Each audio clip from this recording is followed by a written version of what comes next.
Do you know that most moments don't leave a trace? Think about it. It's disturbing. Only the most striking parts of your existence are remembered, which means that you don't remember the majority of your life. You have, roughly, the 3 seconds of your present moment, plus a mostly inaccurate and decaying memory of around 1% of your past. And that's it. The rest fades away. Who are you? What have you done? Does any of it matter? The doorbell rings, and I take my time in answering it. Outside, in the smoky orange autumn air, stand a couple with matching frowns. Marriage counseling is usually below my pay grade. I'm a neuroscientist, but Mrs. King had begged me over the phone. She was sick with guilt and regret. Her husband was no longer talking to her. I was busy and non-committal at the time and suggested they see a relationship therapist, but she was adamant. She'd pay double my regular fees, she said, triple. So I agreed to take their case. I'll charge her half. It's not like I need the money. I lead the Kings into my neat lounge, which doubles as my consulting room, and settle them with tea. It's professional enough. I've recently downsized and embraced super minimalism, so it's not unlike a psychiatrist's room if you ignore the blinking lights and the hum of my electronic equipment. Mr. King eyes my whiskey cabinet, but booze and brain manipulation is seldom a good idea. The troubled couple sit up straight, not touching, not looking at one another. "I had an affair," says Mrs. King, and Mr. King winces, a kick in the shins. I see. I watch them without judgment, but also without warmth. It's best not to get emotionally involved in these things. She squirms. "I feel terrible about it. I always feel terrible." I turn to Mr. King. "And how do you feel?" His cheeks colour, his balding head shines, his mouth is crimped downwards. "He's angry," she says. "Bitter. He'll never forgive me as long as he lives." I look at Mr. King, still waiting for an answer, but none is forthcoming. "It wasn't really an affair," she says. "Just a once-off thing, a stupid thing. I had had too much to drink at an office party. It didn't mean anything." "You always say that," says Mr. King in a low voice that simmers with fury. "What?" "You always say it didn't mean anything, as if that somehow mitigates the betrayal." "You know what I mean." Her eyes are moist and pleading. "You risked our entire marriage for someone who didn't mean anything to you," says Mr. King, "and you think that will make me feel better." "I don't mean it like that," she says. "I just mean I don't have feelings for him." "It doesn't matter," he says, turning his head further away and looking at the blank wall. "It doesn't matter anymore." Mrs. King shoots me another look of desperation. "He wants a divorce. 16 years of a bloody good marriage, and he wants to throw it all away." "I'm not the one," he murmurs, "who threw it all away."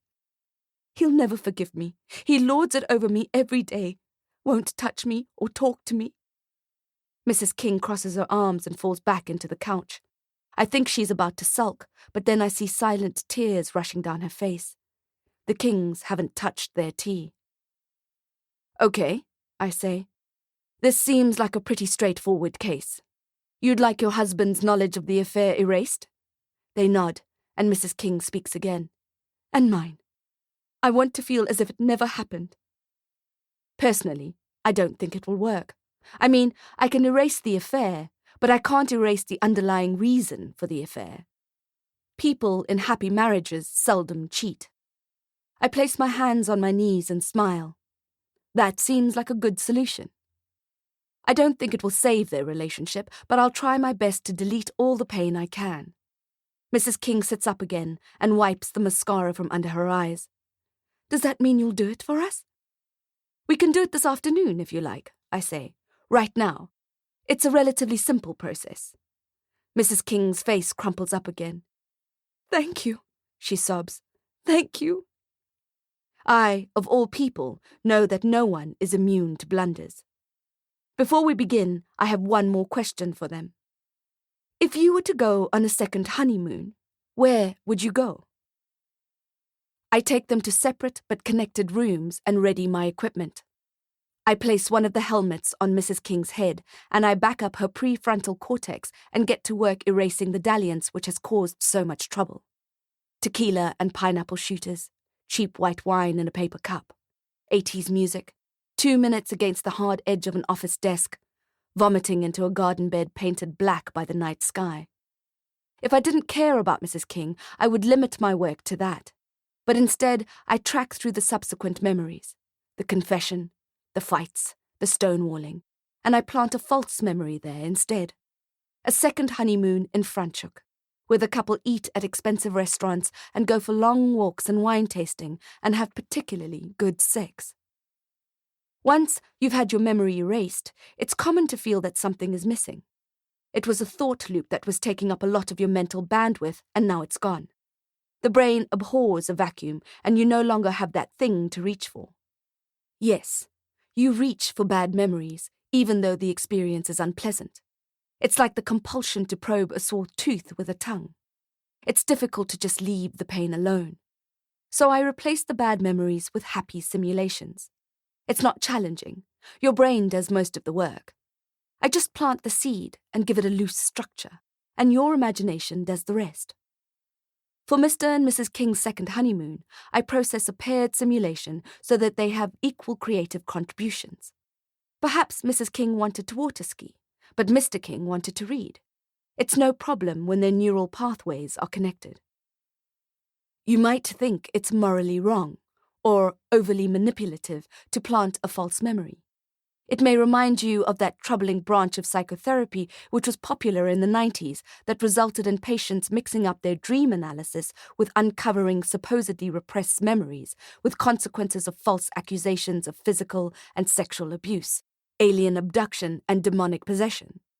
But I have no ethical ambivalence about what I do. If I can make someone happier, whatever that means, with the tools I have, why wouldn't I?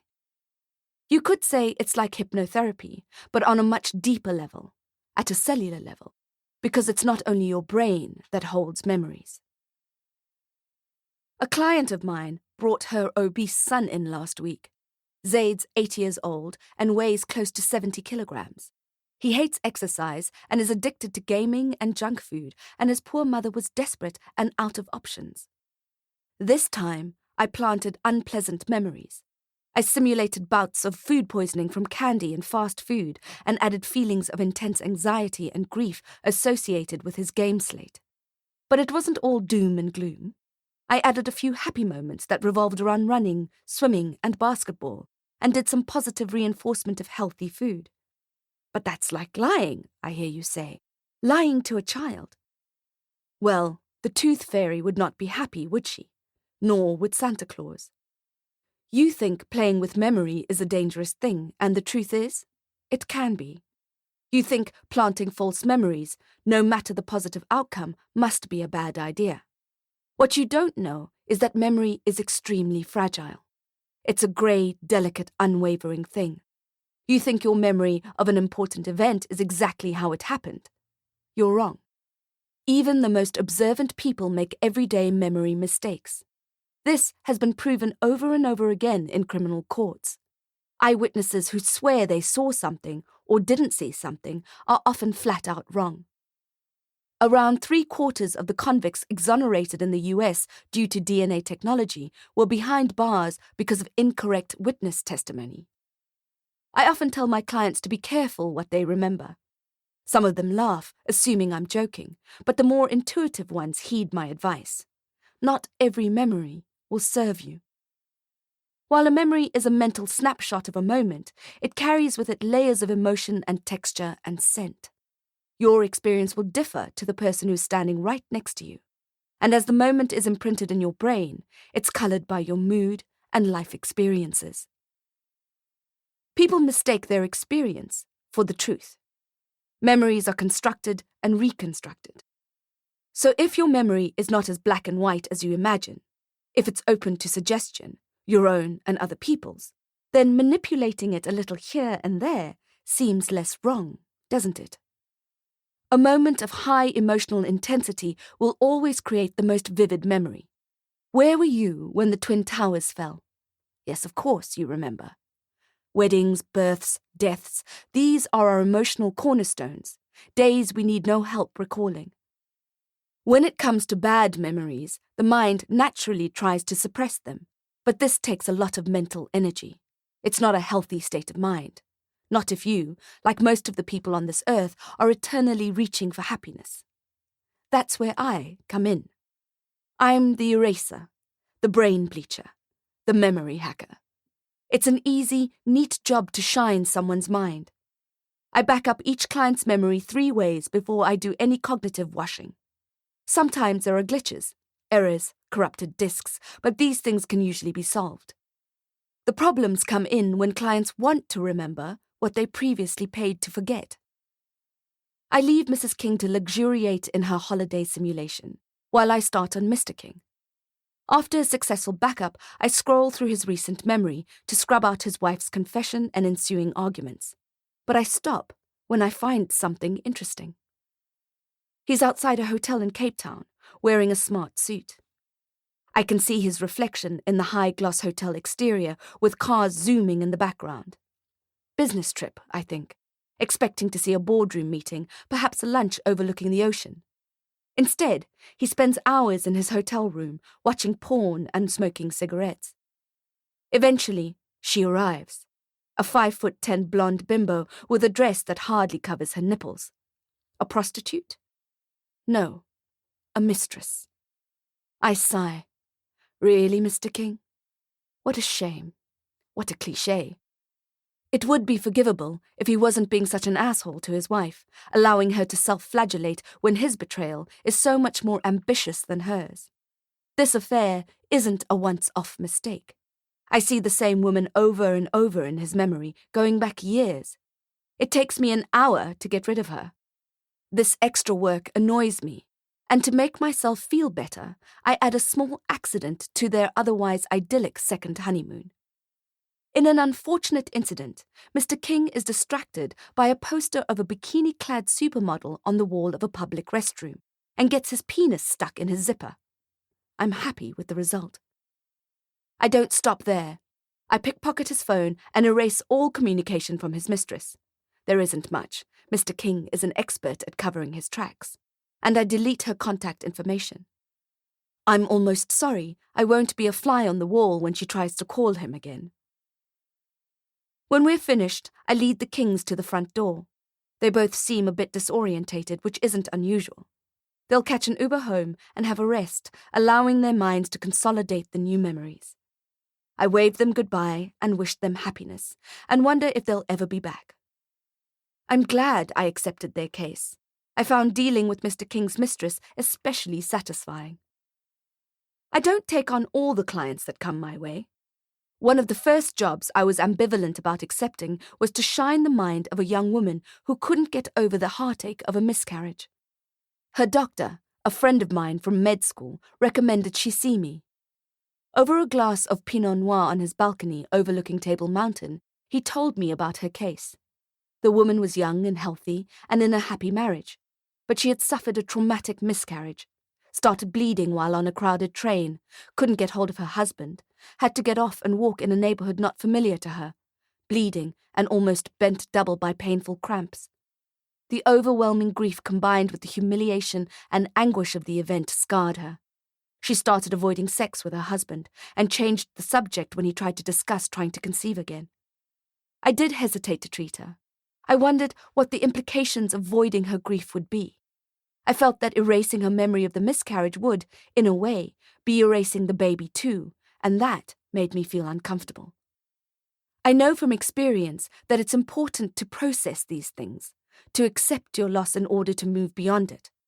But the more I got to know her, the more I realized there was no advantage in her remembering that day.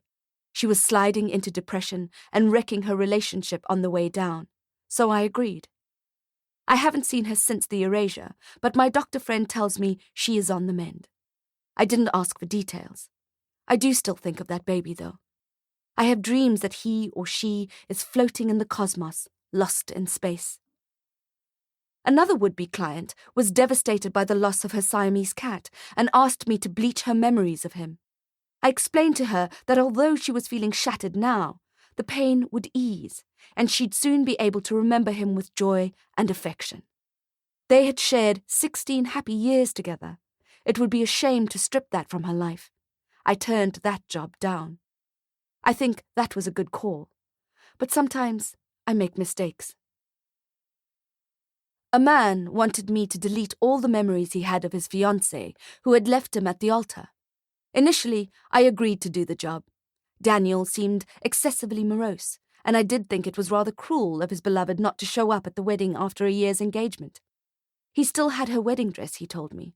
He clung to it and slept with it at night. That set off the first alarm bell, although I didn't pay it much attention.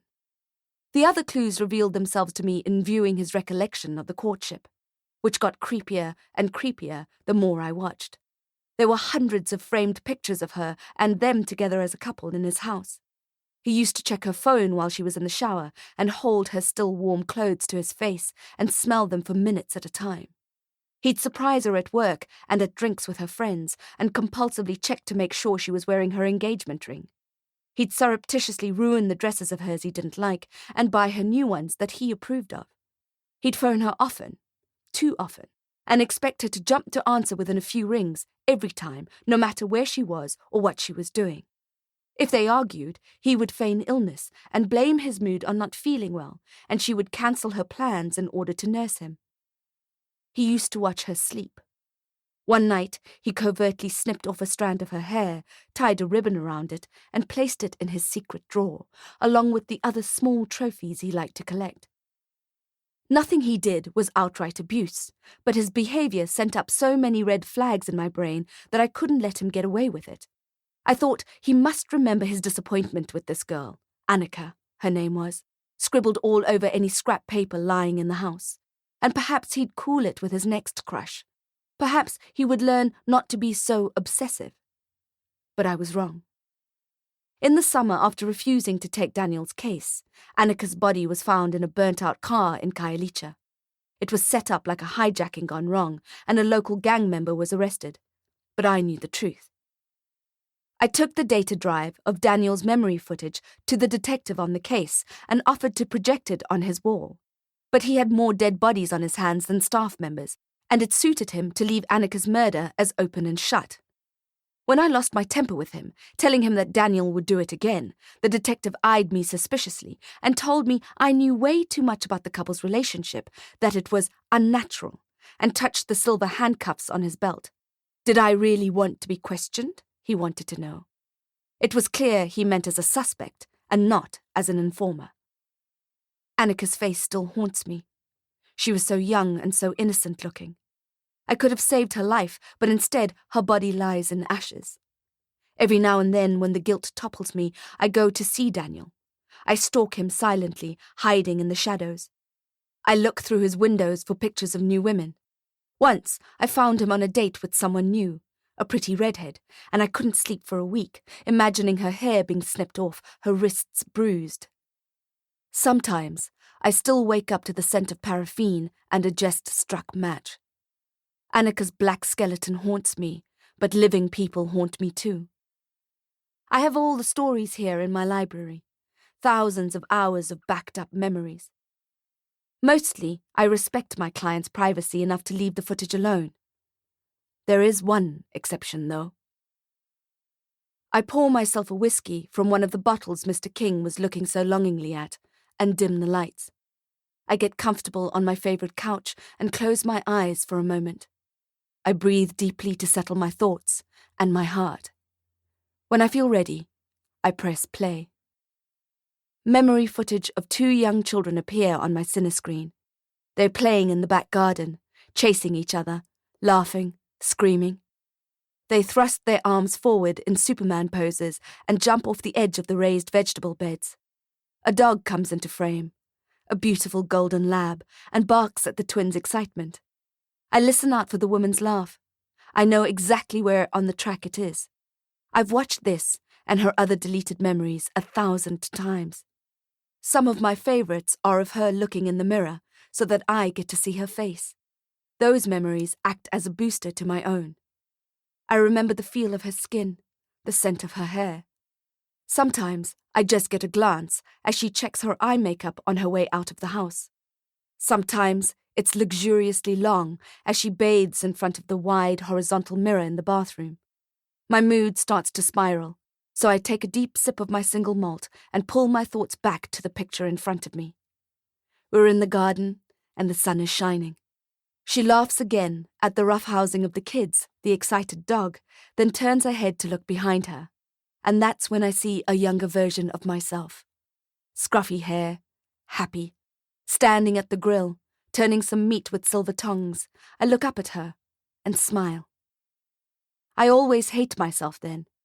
Hate how smug I looked, how young and unscarred and infuriatingly unaware of the danger in the world.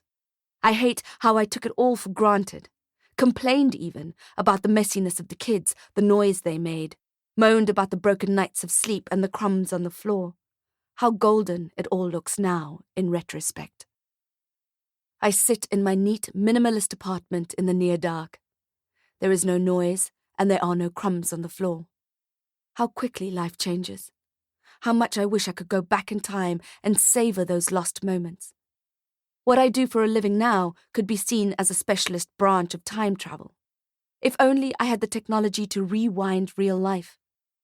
I turn off the screen and sit back into my chair, cradling my whiskey glass in the dim light. I wonder how my wife is, what she's doing today. I feel the familiar urge to drive over to see her, but it's nothing more than a fantasy. She wouldn't recognize me. We used to love each other, madly and intensely. But she doesn't remember me anymore. The end.